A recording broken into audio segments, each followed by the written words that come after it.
everybody, Randy Patterson here with Boomerocity, and we're bringing back another Boomerocity friend to chat with us, and this time it is the lovely and talented Cindy Blackman Santana. You'll recognize her from our three previous interviews, and she's back again to talk about her new album, Coherence. And we interviewed this early because she and her husband, Carlos Santana, were about ready to hit the road, actually the airways, and go to Europe to tour. And so this album or this interview had to take place before she took off, so she could focus on that tour with her husband. But this new solo album is amazing. Of course, we always expect that from Cindy. And as you recall, the last time or not the last time, but one of the last times we talked to her was about her new album, Give the Drummer Some. And this album is right in that same vein, man, of high top shelf excellence in songwriting quality, musicianship, and recording. And while we were talking, she also gave us some other inside news. Not going to tell it to you here. Got to listen to the interview.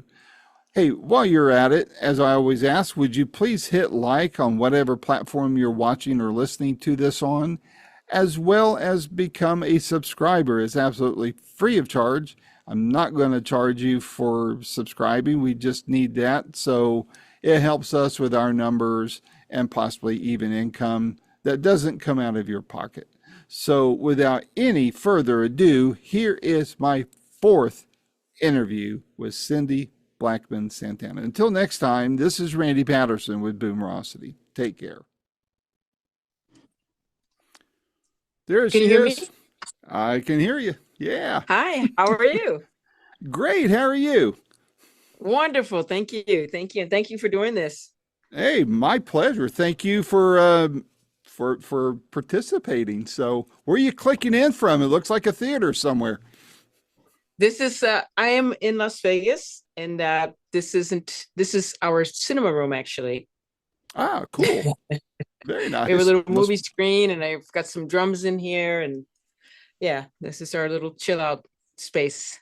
How fun. How fun. So, gosh, I haven't been to Vegas in quite a few years, probably about 12 or 13 years. Last time I was there, it was for my day job that I had at the time, and I wound up going seeing Guns N' Roses over at the Hard Rock. So it, Oh, cool.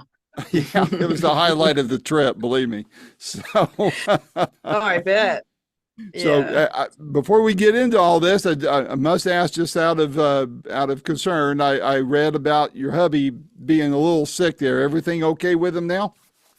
He's good now. Yeah, he had COVID. He got COVID. Wow. And so that God. really did a number on him. But he's good now. He's all recovered. We had to cancel, I think, just 2 gigs, and we had 2 days off, so he had 4 days to rest. And they gave him some antibiotics and all this other stuff, and now he's good. Yeah. Well, good deal. Good deal. Thank you for asking. Well, I've been a fan, believe it or not, since I was in fifth grade. And why that Wow. is when Black Magic Woman was a big hit. This is going to sound gruesome, but it really is a good story. My little dog was hit by a car and died, and I would lay in bed and cry, and that song would always come on the radio. So every time I hear it, I remember my little dog, and so that's a good thing for me. But it's funny how we can peg songs to events in our life, and ever since then, I've been following them. My mom would buy me albums for Christmas and my birthday and all that kind of thing. So I've been a fan of his since I was too young to know better about anything else except music. So Oh, that's awesome. Wow. so I'm glad that you had that song to comfort you, because that can be traumatic. oh yeah, Even yeah. for adults when they lose a pet, especially in a tragic way, that can be really traumatic. I have to really, again, just compliment you on the artwork that you did. That coherence, the font with the whatever those colors were that makes it look swirly and makes it look like it's in the Mhm. cosmos and the nebula. That is so awesome. If I had seen that, Well, I'd use that for my cover. well, that is you Great. sent it to me. You sent it to me, so I just pasted it into my my tool that I use to make the virtual background. So that's all it is. So That's on that great. one, I like it. It looks really cool. Yeah, well, I I'm thought it glad was you're great. happy with it. So, Yeah. um, how did before we talk about the new album, got to ask you, how did the how has Give the Drummer Some done for you? Because it's one of my favorite albums. I like driving to it, and I've turned a lot of people on to it. So I'm just curious how the album did for you. Oh, thank you, Randy. It did well, you know. It was, I think, a shock to a lot of people because I was singing on it. That's so that debut was a little bit of a shocker to people, but yeah, it did well. I think it opened up some very new pathways in terms of audience and listeners because of the scene, because it was more of a commercial record than what I had done previously. Yeah. So yeah, it opened up a lot of doors actually. Well, that your cover and treatment of Imagine, wow. I mean, I've heard a lot of people tackle that song, but how you handled it and the all everything about how you handled it was amazing. I'm sure you get a lot of comments and compliments about that particular song. Yeah, people like, I mean, that's one of my favorite songs just because of the simplicity of the way John Lennon, expressed that. And certainly even more so, the message is so awesome. And it's also incredible that that message is still very relevant and very needed right now. Yeah. Um, being, that it was recorded and written when it was in that Hmm. period. But yeah, that song, a lot of people gravitate to that, because we were able to just kind of bring it into the day, and add obviously the elements that we added with the guitar and the kind of rock groove and all of Hmm. that sort of stuff. So yeah, I'm really proud of that one because I love that song so much. I love John Lennon, and I'm really happy with what we did, and of course working with Narada Michael Walden on that was excellent because he's such a great producer. Yeah, he So is. all the ideas that I expressed that I wanted to do, he was able to bring them to the forefront and make them tangible, you know. Yeah. It's an amazing album. Are there any fan stories as a result of that album? Fans coming up telling you something about what a particular song from that album meant to you or to them? A lot of people talk about Imagine because they say that people that knew that song previously, they say, wow, this really brings some memories back for me. And it takes me back to a period, but keeps me in this period because you did such a modern version of it. And then, believe it or not, some younger people who didn't know the song, they were like, wow, we listened to your song and we loved it. And then we went back and listened to the John Lennon, and now we're introduced to that. And oh my gosh, so that was a really good one.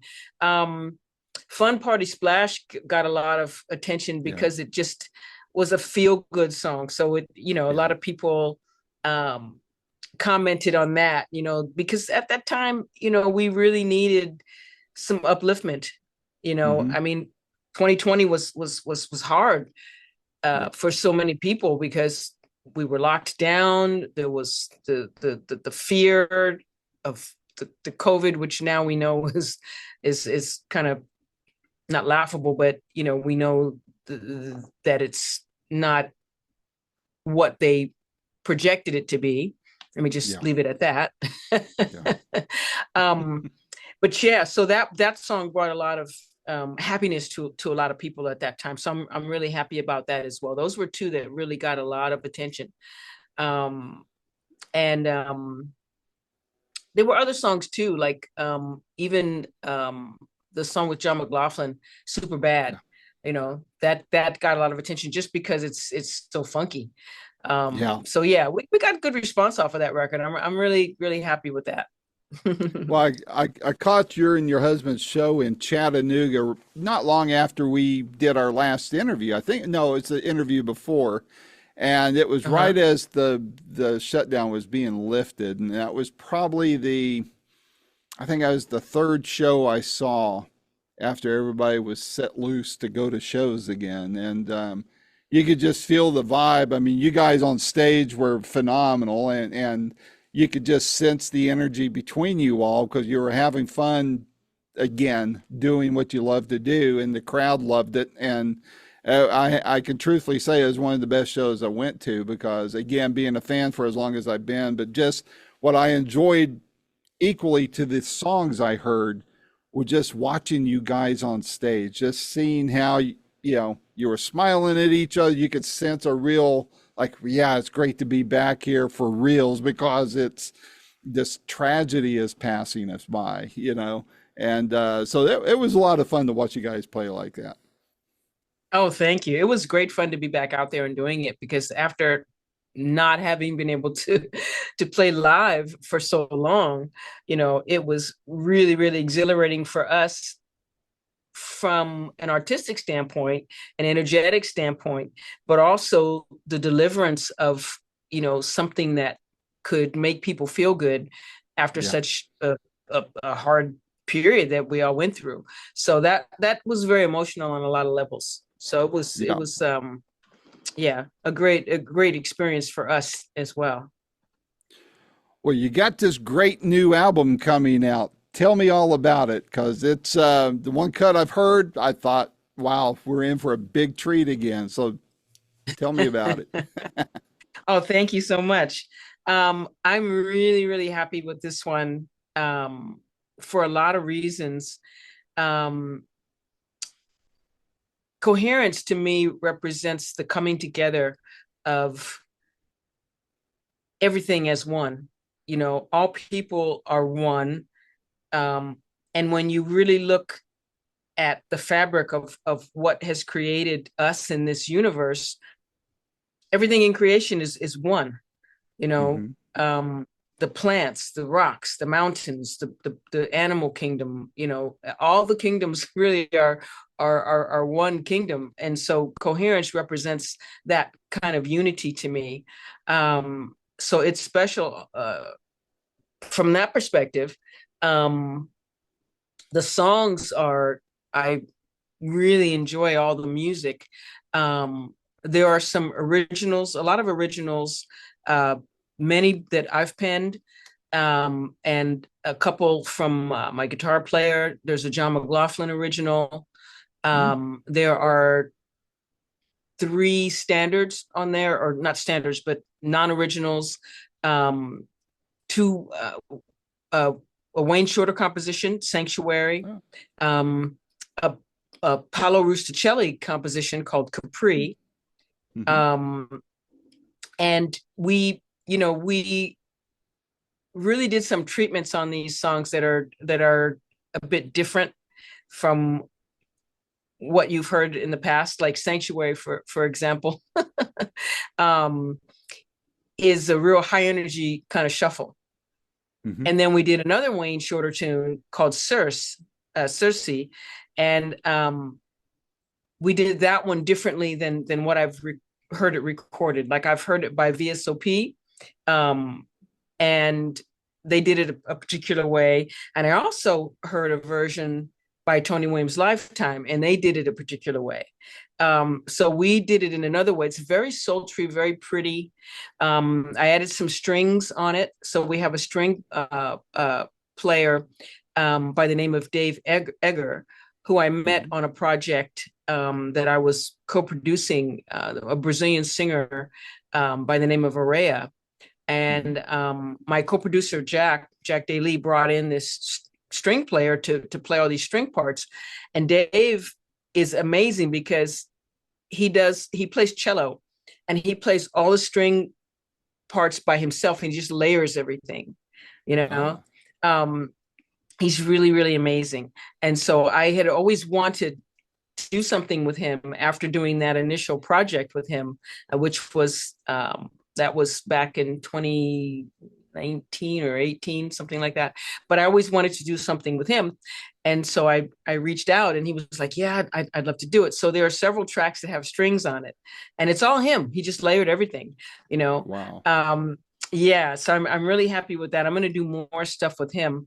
There's a really cool track that we did called Psychedelic Movie House, which is it features strings and drums.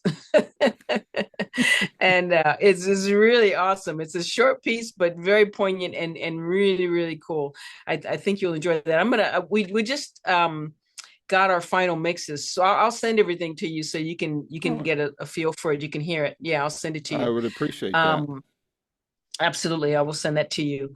So there's that track. The band, my band, which is Emilio Modeste on saxophone, Felix Pastorius on the bass, Zakai Ah, Curtis is keyboard player, um, and Aurelian Budnek is a guitar player. So there are several tracks that we just came up with together as a band. And those are really cool too. Some of them are just kind of faded in as like interlude sections. Some of them are longer pieces. There's one of the pieces that I came in with an initial idea, but it wasn't finished. And so as a band, we finished it, and that one's called Pulp Fiction. Very cool track. It sounds like movie music. It's it's very interesting. maybe somebody will Um, pick it up. I hope so because it's really, really cool. I think it's really cool. And that has strings on it also. And then Carlos is featured on several tracks. He's featured on the Sanctuary track. And actually doing Sanctuary, as I was mentioning previously, as like an up-tempo shuffle was his idea because he did a tour with Wayne Shorter at one point and they played it similar to that. So he was saying, hey, why don't we do something kind of like that? And I had never heard it done like that before. And neither had the band. So we were just really all over it. We loved that. So there's that. He's on. There's another one called The Message is Love. Very, very funky. Um, and so he's on that one as well. And he's also on the Paolo Rusticelli track called Capri.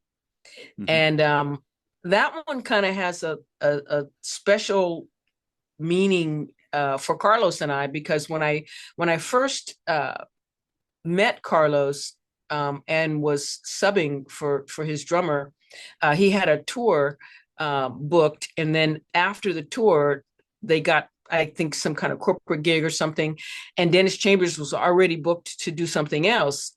So I got the call to sub for Dennis on that show, and after I did it, Carlos presented me with this iPod that he put together. He makes these iPods that he calls the Miles Davis iPods, so the Miles iPods, and it's tons and worlds and hours of Miles, which is the greatest thing ever because it's all in one place, like stuff you've never heard, bootleg stuff, Wow. album stuff, all kind of interviews, everything. It's all on this one iPod.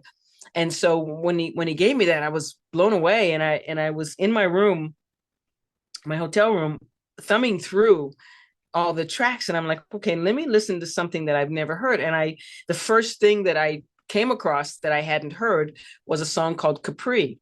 So I put that on, and I was just floating because it's so beautiful. Miles is playing on it, and it's just beautiful. And so Carlos did a gig with my band at the Blue Note in Napa, and we Mhm. played Capri. So I said, hey, why don't when you record with my band, why don't we do Capri? It was beautiful. And of course, he was all into that because he loves Capri and he loved playing it. So that's on the record too. That's really pretty. Um, One of my all-time favorite songs. And I got asked once in an interview, this is kind of silly, but I think you'll appreciate it. Somebody said in the interview, what's your favorite song to kiss to? Hold it. Let me make some notes here. I gotta. You might be helping me out here sometime. I think I'll be helping you out here, my friend. I think you're gonna get some help on this one. And it's Blue and Green. That's one of my Really? favorite. Yeah, I love that song. That's like if you ever wish that you wrote a song, that's one that I wish I had written. And the way Miles plays that song is so beautiful. Bill Evans on that song is just, I mean, he always plays that way, and Miles too, but it's just beautiful. It's one of my favorite songs. So we did a rendition of that as well, of uh Wow. of Blue and Green. So that's on there too. So there's a kind of a diverse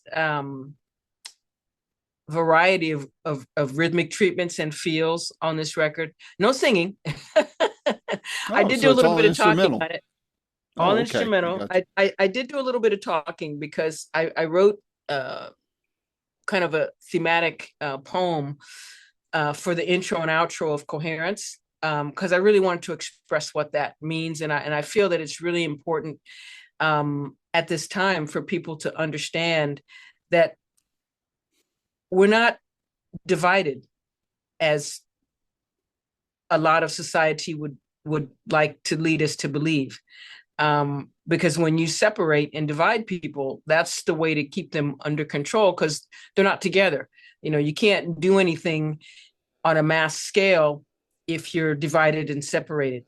That's So right. that old divide and conquer thing is real. Yeah, So I very really much wanted so. to express, yeah, I really wanted to express that. So I did a little poem on the intro and the outro of that song, but that's the only kind of speaking that I really did on there. Interesting. Well, to your point on that, I pretty much quit watching news. I am aware of what's going on. I think that's important, but as you might imagine, I'm sure you do too. You get people want to draw you into political arguments and such. I'm like, look, not going there.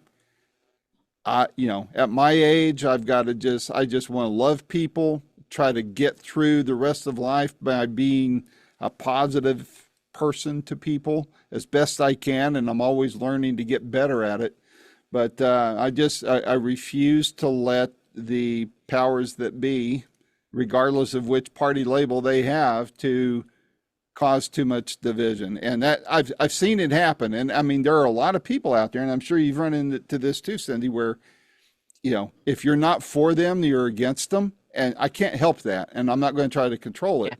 But I just try to be nice to people. And if they want to go into war, that's their gig, not mine. Because life's too short to fight for people who don't even know I exist. That's it. I love that. That's awesome.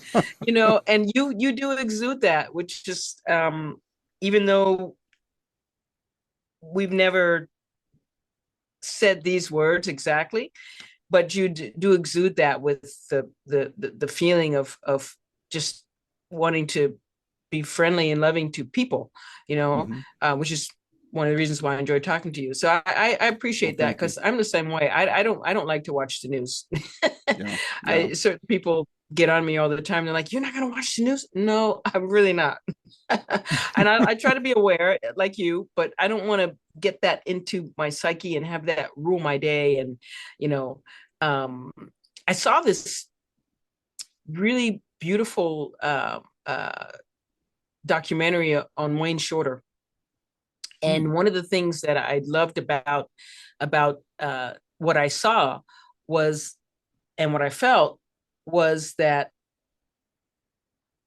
they said in the piece that Wayne would sit there with his score, watch the TV or the news or whatever was coming on, and anytime he saw something negative come in, he would write a chord or a passage to counteract that.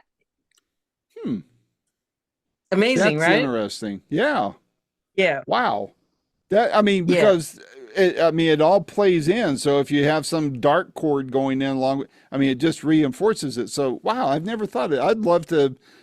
I want to experiment with that. I mean, I'm not a musician, but I can fake around with some chords and such. I want to play with that. That's a great idea. That, but Cindy, I mean, people think they're going to change the world by dogpiling onto the same rhetoric that other people are parroting. I just want to step back. I just want to say, hey, let's go have some coffee. You know, let's go. Let's talk about music. And that's why I don't jump into any of that. And if I can just present music, it's such a unifier. It really is. And if I can just get people to talk about that, I feel like I've helped out in some way. And yeah, we all have dark days, but why amplify it? Let's put that positive chord on top of the negative news. Exactly. And the chord doesn't have to be a musical chord. It can be a thought or it can be a projection. You know, it can be an idea that you come up with to help somebody. It can be a lot of things, you know. So it can be done uh if there's a person who, let's say they say, well, I can't do that because I don't even know what a chord is. That's okay. You know what energy is, and you know what That's right. happiness is, you know what a smile is, and you know what love is, you know what love isn't. So you can just project any of those things when the negativity, you know, is spread, or when you see it. Hmm. There's a lot that That's we right. can do. That's right. I've been known to giggle under my breath at funerals, even. So there you go. So,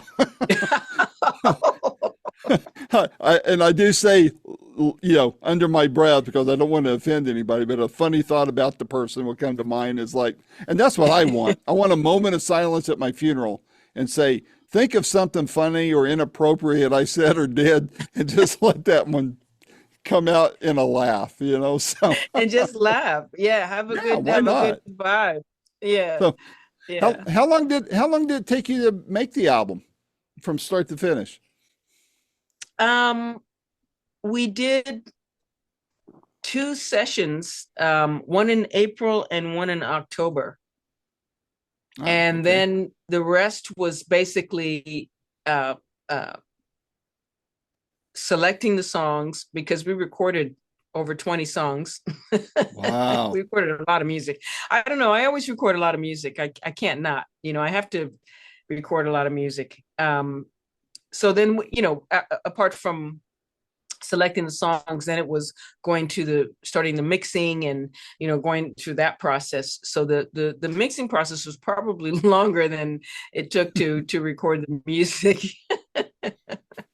I hear that's often the case. So, Yeah, but yeah. were there any surprises in making this record? um no overt surprises. However, um the music that we came up with on the fly, like just the stuff that we created in the studio, um was a beautiful surprise. Not surprising that we could do it, or not surprising that we did it, because that's what I wanted to do. I planned on that. So I wanted that kind of feeling of freedom and spontaneity, um, apart from what you get from playing a song. And you can be free and spontaneous in songs that but I also wanted to just come up with stuff that is the journey that we don't know where, we have really no idea where it's going, because we didn't structure anything. So we came Right. up with structures within playing, and then we devised songs that were certainly structured, that we came up with. um but those were some nice surprises. Yeah. And other than that, nothing overt and nothing bad. Everything was great. All the energy was really wonderful. Everybody was really happy to be on the project and to contribute. So I'm really honored with that. Um, John McLaughlin is, great. He let me use a track of his called Guitar Love. All right. Yeah, which is a great piece. So all of it was really wonderful. Yeah. Cool. So which song can we be on the lookout for that you would point to as the calling card for the rest of the record? Oh boy. I don't know. Maybe Coherence, because that's the title. And it's interesting because um Carlos, as I was telling you before, is on Coherence. Coherence is not with my band. Coherence is with Carlos on guitars, of course, and Matt Garrison on bass, and myself. So it's a trio piece. Okay. And I have that track, and I wanted Carlos to hear the mix because I wanted to make sure that he was happy with his guitar. And so I said, "Can you listen to this and tell me if you're happy and what changes you want?" And he listened to it and he says, "I love it. It's got to be on my record too." So it came out on his record called Well, Sentient. So it's on two records. It's on his record called Sentient. And that was another reason why I did the intro and outro, because I wanted to have a distinction of a little bit what different. it Yeah. was on his record and what it is on my record. The mix is also slightly different. I wanted to do a different mix so that it had a different sound that kind of matched more Right. the sound of my record. Um, so we remixed it. And then we added the intro and outro. But that would probably be the calling card, just because of the message of Coherence. So for the whole record, that I would think that would be kind of the calling card. Cool. This is a random out of left field question that just popped in my mind because I remembered seeing this person, you with this person on your Facebook page. I think it's Facebook or Instagram, one of the two. And it's someone I interviewed, I think about 3 years ago, and that was Mickey Free. What a wonderful human being he is. I love talking with him. He was a lot of fun, and Yeah, he lives where I used to live, or he did then in Peoria, Arizona. I grew up in Phoenix, so but what a great guy he is. Good, great guitar player. I love what he stands for, yeah. that kind of thing. And so I just had to mention that out of left field there. Oh, But Mickey's awesome. He's a great friend. I love him. Carlos loves him. He has been living here in Las Vegas, actually. He and his wife, they're about to move, I think he said, to Nashville. But Mickey ah, Free, in fact, he gave me this. So I'm actually wearing a Mickey Free gift. He well, gave how me this cool. piece, this pendant. Yeah. So we're talking Mickey up. I think Yeah. I'm probably gonna run into him today All right. Wow. Yeah. When I just because we're interviewed him, talking him up. yeah, that's right. That's what usually happens, isn't it? But when I interviewed him, he had just come out with an album 3 years ago, and we had a lot of fun. In fact, when the interview went out, I forget which organization, but it was a Native American organization. They were giving out some sort of award for his work in music, and they asked me to record a a piece that talking him up that they could play before he was. I don't know if they used it. I never did hear anything more about it. I sent it to the people or had them upload it. But it's just the stories he had and how what all he just the energy that he has, the spirit that he has. It can be contagious. But yeah, he lived in Peoria, Arizona, on the west side, which is as a kid, I worked in a Chinese old grocery store in a migrant community, so it was a lot of fun. But Oh, so awesome. what's coming up next? Are you going to do a tour just with a solo band in support of this album, or how's that going to work out for you this year? I will in the fall. At the moment, well, the very next thing is Monday. We're going to record an EPK for the record, and then right after that, I go to Europe with Santana, and we're going to be there for the entire summer. Wow. And we'll have a single that will be released for my record in June, and then the entire record will come out in August. Okay. And so in the fall, I'll be doing some touring with my band, and also still some Santana stuff. So I'll be kind of going in between and in and out and mixing and weaving the schedules. But yeah, that'll be fun. So yeah, we'll be doing some stuff in the fall. Very cool. I'm going to keep an eye on the both of your itineraries to hopefully, if you get in near the Knoxville, Tennessee area, I'm in the Smoky Mountains. And when I say Beautiful. near, it could be, oh, I love it here. It's 2 miles up from Dollywood, believe it or not. But there's, when I say near here, it can be Atlanta, it could be over in the Carolinas, Nashville, whatever. But I want to keep an eye on it and hopefully catch another one of your shows and actually get to meet you this time in person. And I'll find the vinyl copies of your records because I'd love for you to sign them because they would they they mean so much to me. And so let's Oh, I awesome. hope we can make that happen. But Absolutely.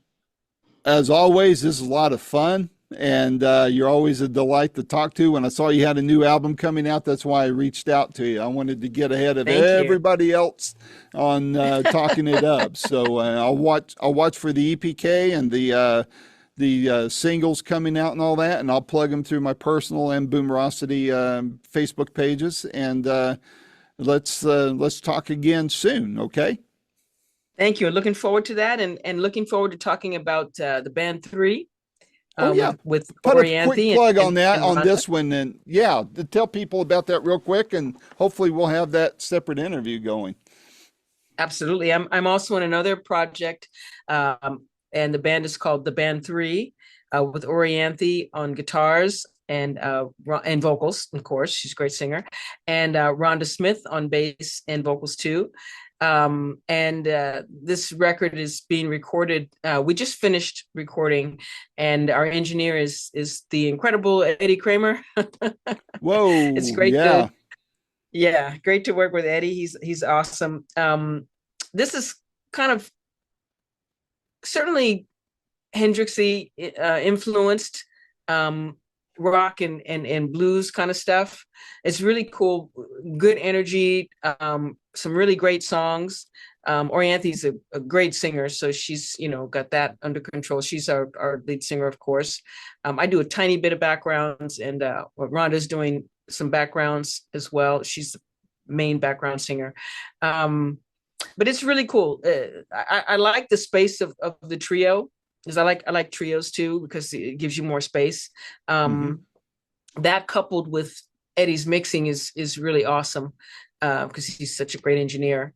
So this is one to look out for as well. And I don't we haven't chosen the name of the record yet, but that will come. We'll see because we have a couple of really cool songs, and so it'll probably be one of those songs, but we haven't chosen that yet.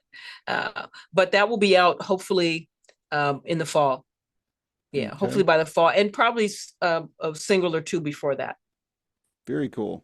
I'll ask this if I get the interview, all three of you on it, but I'll ask you ahead of time. Will there be any shows in support of that, if not a whole tour, or what do you think will happen in that regard?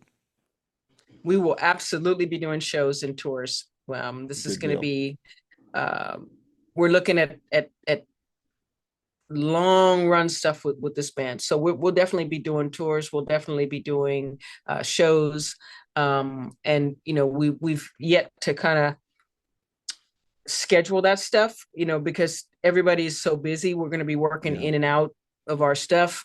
Ori's got her band and her solo band and her things, and Rhonda's is on Kimmel's show and doing those things, and I've got my band and Santana. So, but in between all of that, we'll be popping in shows and some touring as well. So that's something to look forward to. It's very exciting. We've done a couple shows already.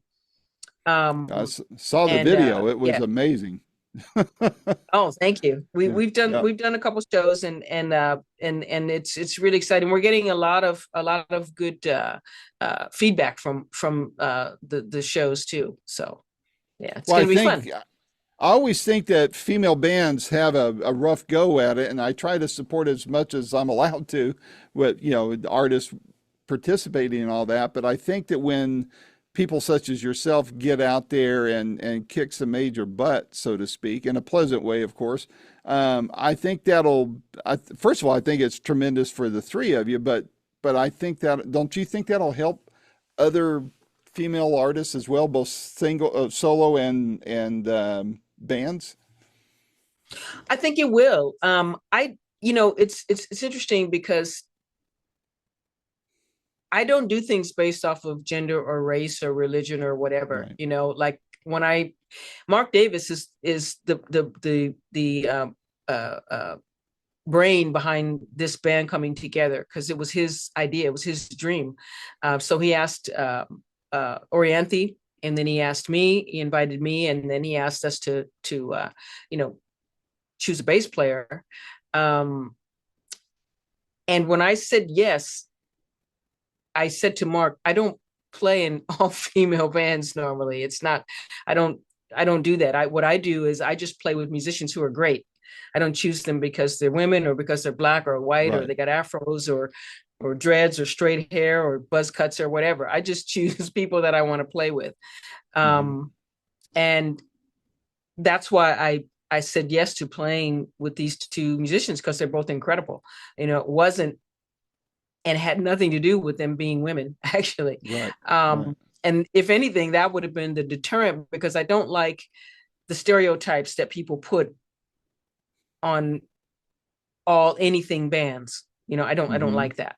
Um, but again, I really like their musicianship. So to me, that's what's important. The caveat and the good thing is that yes, it will help people because I think everybody who has a voice and wants to express it deserves to be heard. And there are if there are women in this case who are oppressed from that, that's not a good thing. And they should be able Right. to be heard. So if it can help people and if it can inspire people, and if it can inspire other women to do what they love and not be stuck in a stereotypical mold, then I'm really elated. So if that's going to help people, and I think it will, then I'm very happy about that. That was not my intention because to me, music is not based on that. It Right. should not be Agreed. based on politics. It should not be based on, anything other than expressing the creativity that is God given in all of us because Hmm. we're made from the master creator. And Hmm. and that to me is way above beyond and nothing to do with our little divisions that we create down on this teeny Agreed. planet amongst ourselves. There's nothing to do. That's just our little stupid stuff because we're immature, Yeah. as people, I mean, as a whole. Yeah. Um, and this is kind of, much more long-winded, I think, than what you probably expected No, as an I love answer. it. But but that's the way I feel. So if it's helping people, I'm really elated for that and I'm happy for that. Um, and again, that was not my intention, but if that's the case, then bravo. I'm Good happy. deal. Well, one other question. I didn't write this down, but it popped in my mind as you were talking is who else would you like to work with that you haven't worked with yet? Oh, there are several. One of my dreams is to and I've played with him a couple of times, but I would like to play with him more extensively would be Herbie Hancock because he's Ah. so creative. I love his playing. He's my favorite my favorite piano player. Um, I was so nervous when I played with him because I revere him so much that, I was like, okay, I didn't really play the way I want to play. But hopefully I'll get into more chances, but we had a good time. I played with him at a couple of things. The last one was the um, tribute to for Wayne Shorter, Mm. and that was at the Hollywood Bowl. That was really beautiful, lots of fun, and Wayne is one of my heroes too. So it was incredible to be able to be involved in tributing him. Um, of course, it was after his passing, but that was really amazing to be able to be involved in that. Such an honor. And of course, you can't tribute Wayne Shorter and not have Herbie Hancock on there. So of Right. course, it was he put it together, and Marcus Miller was kind of the music director of the section that I played in, which was the weather report section.